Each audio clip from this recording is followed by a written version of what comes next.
अस्सलामुअलैकुम एवरीवन, कैसे हैं आप सब लोग। उम्मीद करती हूँ सब खैरियत से होंगे। सो दोस्तों, जैसे कि आप सबको पता है कल है बकरा ईद। आज हम देखने वाले हैं बकरा ईद आखिर मुसलमान मनाते क्यों हैं और बकरे ईद के दिन बकरा कुर्बानी के पीछे वाक़या क्या है, आज हम इस वीडियो में जानने वाले हैं। तो फिर चलिए वीडियो को करते हैं फटाफट स्टार्ट। प्यारे दोस्तों, अस्सलाम वालेकुम। जैसा कि आप सभी को मालूम है कि कुछ ही दिनों के बाद में बकरा ईद आने वाली है और बकरा ईद के मौके पर मुसलमान जानवरों की कुर्बानी देने वाले हैं। लेकिन जैसे ही बकरा ईद करीब आती है तो कुछ नासमझ लोग इसको लेकर तरह तरह के सवाल उठाने शुरू कर देते हैं। वो कहते हैं कि मुसलमान बकरा ईद क्यों मनाते हैं और बेजुबान जानवरों की कुर्बानी क्यों देते हैं, इसके पीछे वजह क्या है। आज की इस वीडियो में हम आपको बकरीद को लेकर पूरी मालूमात देने वाले हैं और आपको बताने वाले हैं कि मुसलमान बकरा ईद क्यों मनाते हैं और इस दिन जानवरों की कुर्बानी क्यों दी जाती है। इसीलिए आज का ये वीडियो आप सभी के लिए बहुत ही खास है। आप हिंदू हो या मुसलमान, आप इस वीडियो को आखिर तक ज़रूर देखें और मेहरबानी करके इसे शेयर भी कर दे ताकि बकरा ईद आने से पहले ये वीडियो और भी लोगों के पास में पहुंच जाए। तो चलिए शुरू करते हैं। प्यारे दोस्तों, जैसा कि आप सभी को मालूम है कि हर त्योहार को मनाने के पीछे कोई ना कोई वजह या कहानी ज़रूर होती है। उसी तरह से बकरा ईद को मनाने और कुर्बानी देने के पीछे भी इस्लाम में एक वाक़या है। याद रखें, अल्लाह ताला अपने महबूब बंदों से यानी कि अपने नबी और पैगम्बरों से बहुत मोहब्बत किया करते हैं और वक्त वक्त पर उनका इम्तिहान भी लेते रहते हैं। इसी तरह से एक बार हज़रत इब्राहीम अलैहिस्सलाम का भी इम्तिहान लिया गया। हज़ारों साल पहले की बात है कि एक रोज़ हज़रत इब्राहीम अलैहिस्सलाम अपने घर में आराम फरमा रहे थे कि उनकी आँख लग गई, यानी कि आप पर नींद गालिब हो गई। तभी आप अलैहिस्सलाम ने अपने ख्वाब में देखा कि अल्लाह ताला आपसे फरमा रहा है, ए इब्राहीम, आप अपने सबसे प्यारी और अजीज चीज़ को मेरी राह में कुर्बान करो। प्यारे दोस्तों, याद रहे, नबियों और पैगंबरों का ख्वाब कभी भी झूठा नहीं हो सकता। इसीलिए हज़रत इब्राहीम अलैहिस्सलाम ने ये ख्वाब सच जाना और अपनी अजीज चीज़ को अल्लाह की राह में कुर्बान करने के लिए तैयार हो गए। उस वक्त हज़रत इब्राहीम अलैहिस्सलाम के पास में काफ़ी तादाद में ऊँट हुआ करते थे। इसीलिए सुबह होते ही आपने उन ऊँटों में से 100 ऊँटों की कुर्बानी दे दी, यानी कि 100 ऊँट अल्लाह की राह में कुर्बान कर दिए। मगर फिर जैसे ही दूसरी बार आपकी आँख लगी तो फिर से अल्लाह ताला की तरफ से आवाज़ आई कि ए इब्राहीम, आप अपनी सबसे प्यारी और सबसे अजीज़ चीज़ को मेरी राह में कुर्बान करो। तो इसीलिए फिर दूसरे दिन हज़रत इब्राहीम अलैहिस्सलाम ने 200 ऊँटों की कुर्बानी दे दी, यानी 200 ऊँट अल्लाह की राह में कुर्बान कर दिए। मगर फिर तीसरी रात जैसे ही आपकी आँख लगी तो अल्लाह ताला की तरफ से फिर से वही आवाज़ आई कि ए इब्राहीम, आप अपने सबसे प्यारी और सबसे अजीज़ चीज़ को मेरी राह में कुर्बान करो। ये सुनकर आप अलैहिस्सलाम सोचने लगे कि मेरे लिए सबसे प्यारी और सबसे अजीज़ चीज़ तो मेरा बेटा इस्माइल है।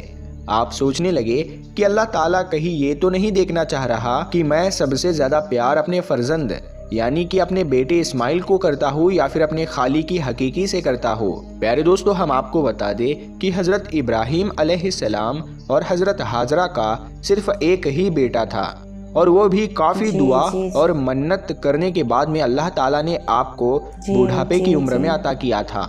इसीलिए हज़रत इब्राहीम और हज़रत हाजरा अपने बेटे इस्माइल से बहुत प्यार किया करते थे। मगर जैसे ही आप अलैहिस्सलाम ने अल्लाह का ये हुक्म सुना तो आपने ये इरादा कर लिया कि वो अपने सबसे अजीज़ चीज़ और सबसे प्यारे बेटे इस्माइल को अल्लाह की राह में कुर्बान कर देंगे। इसीलिए फिर दूसरे दिन हज़रत इब्राहीम अलैहिस्सलाम ने अपनी बीवी हज़रत हाजरा से कहा, ए हाजरा, अपने बेटे को गुस्ल कराओ, नए नए कपड़े पहनाओ और खुशबू लगाकर बिल्कुल दूल्हे की तरह तैयार कर दो। आज हम अपने एक दोस्त के घर पर दावत पर जा रहे हैं। ये सुनकर आपकी बीवी हज़रत हाजरा बहुत खुश हुई और खुशी खुशी से अपने बेटे हज़रत इस्माइल को तैयार कर दिया। फिर जब हज़रत इब्राहीम अलैहिस्सलाम अपने प्यारे बेटे इस्माइल को लेकर फिलिस्तीन से मक्का की तरफ रवाना होने लगे। तभी आपके घर में एक शैतान दाखिल हुआ और वो आपकी बीवी हजरत हाजरा से कहने लगा, ऐ हाजरा, क्या तुम्हें पता भी है कि तुम्हारे प्यारे बेटे को कहाँ पर ले जाया जा रहा है? तुम्हारे बेटे को तुम्हारा शोहर किसी दोस्त के घर दावत पर नहीं ले जा रहा है, बल्कि तुम्हारे प्यारे बेटे इस्माइल को कुर्बानी करने के लिए ले जाया जा रहा है, यानी कि मारने के लिए ले जाया जा रहा है। ये सुनकर हजरत हाजरा ने कहा, मैं अपने इब्राहिम को अच्छी तरह से जानती हूँ, भला एक बाप अपने बेटे को क्यों मारेगा? तो ये सुनकर शैतान ने कहा कि तुम्हारे शोहर इब्राहिम ने एक ख्वाब देखा है जिसमें अल्लाह ने तुम्हारे प्यारे बेटे इस्माइल की कुर्बानी मांगी है, इसीलिए इब्राहिम इसको कुर्बानी करने के लिए ले जा रहे हैं। तो ये सुनकर आपकी बीवी हजरत हाजरा फ़क्र से कहने लगी, ऐ शैतान, तुम पर लानत हो, अगर मेरा बेटा अल्लाह की राह में कुर्बान होने के लिए जा रहा है तो मेरे लिए इससे बड़ी खुशी की बात और क्या होगी? ये तो मेरा एक बेटा है, अगर मेरे पास हज़ारों इस्माइल भी होते तो मैं खुशी खुशी उनको अल्लाह की राह में कुर्बान होने के लिए भेज देती। ये सुनकर फिर शैतान हजरत इस्माइल के पास गया और कहने लगा, ऐ इस्माइल, क्या तुम्हें पता भी है तुम्हारे बाबा तुम्हें कहाँ लेकर जा रहे हैं? वो तुम्हें किसी दावत में नहीं बल्कि तुम्हें मारने के लिए ले जा रहे हैं। वो तुम्हें अल्लाह की राह में कुर्बान करने के लिए ले जा रहे हैं। तो ये सुनकर हजरत इस्माइल अलैहिस्सलाम ने फरमाया कि अगर मैं अल्लाह की राह में कुर्बान हो जाऊँ तो मेरे से बड़ा खुशनसीब फिर कौन होगा? ये सुनकर शैतान बहुत मायूस हुआ, इसीलिए फिर वो हजरत इब्राहिम अलैहिस्सलाम के पास पहुंचा और कहने लगा, ऐ इब्राहिम, अपने प्यारे बेटे को कुर्बान करने के लिए क्यों ले जा रहे हो? तुम्हें पता भी है कि तुम्हारी यह कुर्बानी अल्लाह की बारगाह में कबूल होगी भी या नहीं? और दूसरी बात, जब तुम अपने इस बेटे को कुर्बान कर दोगे तो फिर बुढ़ापे में तुम्हारी खिदमत कौन करेगा? बुढ़ापे में तुम्हारी देखभाल कौन करेगा? ये सुनकर फिर हजरत इब्राहिम अलैहिस्सलाम ने कुछ पत्थर उठाए और शैतान को लानती कहकर मारने लगे। ये देखकर शैतान वहां से भागने लगा। दोस्तों, कहा जाता है कि तभी से मक्का में हज के दौरान शैतान को पत्थर मारा जाना शुरू हुआ। इसी वजह से हज के दौरान शैतान को पत्थर मारा जाता है।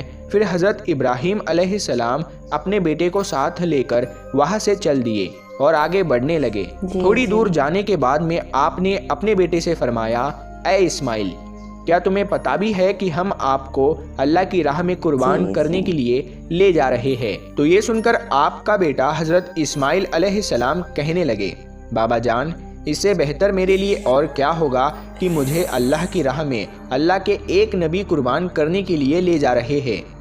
लेकिन बाबा, मेरी एक इल्तिजा है, जब आप मेरा गला काटोगे तो आप वो देख नहीं पाओगे, इसीलिए पहले आप रस्सी से मेरे हाथ और पाँव को अच्छी तरह से बांध लीजिए। और मैं चाहता हूँ कि आप भी अपनी आंखों पर एक पट्टी बांध ले, ताकि आपको मेरे गले पर छुरी चलाते वक्त तरस ना आ जाए। बस फिर क्या था, हजरत इब्राहिम अलैहिस्सलाम ने अपने प्यारे बेटे इस्माइल के हाथ और पाँव बांधे और अपनी आंखों पर भी पट्टी बांध ली और फिर अपने हाथों में एक छुरी लेकर आसमान की तरफ देखा और कहने लगे, ऐ अल्लाह, अगर आप मुझे 1000 इस्माइल भी देते तो मैं खुशी खुशी के साथ में उन सब को आपकी राह में कुर्बान कर देता। ये कहकर आप वो छुरी अपने बेटे इस्माइल के गर्दन पर चलाने लगे तो इतने में अल्लाह ताला ने फरमाया, ऐ जिब्राइल, जल्दी से जाओ, जन्नत से एक जानवर को लेकर ज़मीन पर जाओ और इस्माइल को वहाँ से हटाकर उसकी जगह वो जानवर को रख दो। इब्राहिम इम्तिहान में कामयाब हो गया है। जैसे ही हजरत इब्राहिम अलैहिस्सलाम ने गर्दन पर छुरी को फेरा तो खून बहने लगा, मगर उसके बाद में आपने जैसे ही अपनी आंखों से पट्टी को हटाया तो आपने देखा कि आपके पास में ही आपका बेटा इस्माइल सही सलामत खड़ा हुआ है। फिर आपने जैसे ही नीचे की तरफ देखा तो आपने देखा कि उसी जगह पर एक दुम्बा, जिसको हम भेड़ कहते हैं, वो कुर्बान हो चुका है। ये देखकर हजरत इस्माइल अलैहिस्सलाम ने अल्लाह का शुक्र अदा किया। इतने में गैब से आवाज़ आई, ऐ इब्राहिम, तुम्हारा ये इम्तिहान कयामत तक याद रखा जाएगा और तुम्हारी सुन्नत को ईमान वाले लोग हर साल याद रखेंगे और हर साल अल्लाह की राह में कुर्बानी पेश करेंगे। प्यारे दोस्तों, तभी से बकरा ईद के मौके पर कुर्बानी का ये सिलसिला शुरू हो गया और ईद के 2 महीने 10 दिन के बाद में बकरा ईद मनाया जाने लगा, जो हमारे देश भारत पाकिस्तान और बांग्लादेश जैसे देशों में भी 3 दिन तक ये त्यौहार मनाया जाता है, जबकि गल्फ़ देशों में 7 दिनों तक ये त्यौहार मनाया जाता है, जिसमें दुम्बा, बकरा और हलाल जानवरों की कुर्बानी दी जाती है। याद रखें, कुर्बानी के गोश्त को 3 हिस्सों में बांटा जाता है। पहला हिस्सा गरीबों और मिस्कीनों में बांटा जाता है, दूसरा हिस्सा रिश्तेदारों में दिया जाता है और तीसरा हिस्सा खुद अपने घर में रखा जाता है। दोस्तों, ये थी हमारी आज की वीडियो कि मुसलमान कुर्बानी क्यों देते हैं। आपको ये वीडियो कैसी लगी हमें कमेंट में ज़रूर बताएं। सो दोस्तों, जैसा कि आप लोगों ने देखा, ये था इब्राहिम अलैहिस्सलाम के साथ आजमाइश जो खुदा ने किया था। सिर्फ इब्राहिम अलैहिस्सलाम के साथ आजमाइश नहीं हुआ है, जितने भी हमारे नबी दुनिया में उतरे हैं उन सब के साथ आजमाइशें हुए हैं जो खुदा ने किया है। और ऐसा वैसा आजमाइश नहीं, बहुत दर्दनाक आजमाइश, हमारे सोच से भी बाहर है। और रही बात कुर्बानी की, तो हम क्या करते हैं, ईद के 2 दिन पहले बकरा को लाके ज़बह कर देते हैं। ऐसा नहीं करना चाहिए। आप एक बकरा को पूरे बचपन से मोहब्बत से पालो और उसके बाद कुर्बानी दो ईद के दिन, तब आपको पता चलेगा कुर्बानी किसे कहते हैं, कुर्बानी का मतलब क्या है। खैर दोस्तों, आज का वीडियो आप सबको कैसा लगा प्लीज़ अपना राय कमेंट सेक्शन में बताना ना भूले। सो गाइज, आज का वीडियो यहीं पर ख़त्म करती हूँ। आई होप आप सबका आज का वीडियो पसंद आए तो प्लीज़ एक लाइक करें, चैनल में नहीं है तो प्लीज़ सब्सक्राइब करें।